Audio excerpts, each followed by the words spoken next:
今日整咗啲乜嘢啊？泥土、陶泥、筷子咗。你油咗啲咩顏色上去啊？膚色、綠色、藍色、橙色、白色、粉紅色、藍色。你自己最中意邊個顏色啊？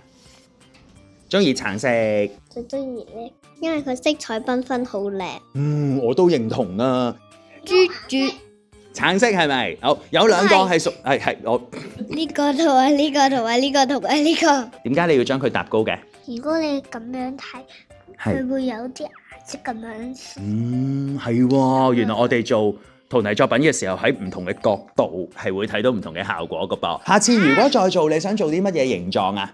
心形，我會做一啲心形嘅圖案，好細嘅，係，好細嘅，係，好細嘅，係。勁細嘅花。好，咁我一定要訓練下自己啲手指，要做到呢個好細嘅、好細嘅、好細嘅、勁細嘅花先得啦。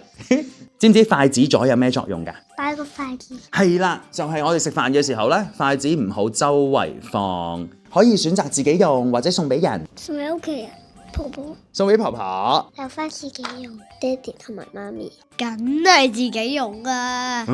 咁你食飯嘅時候就梗係要乖啲啦，知唔知道啊？因為佢提醒住你㗎啦喎。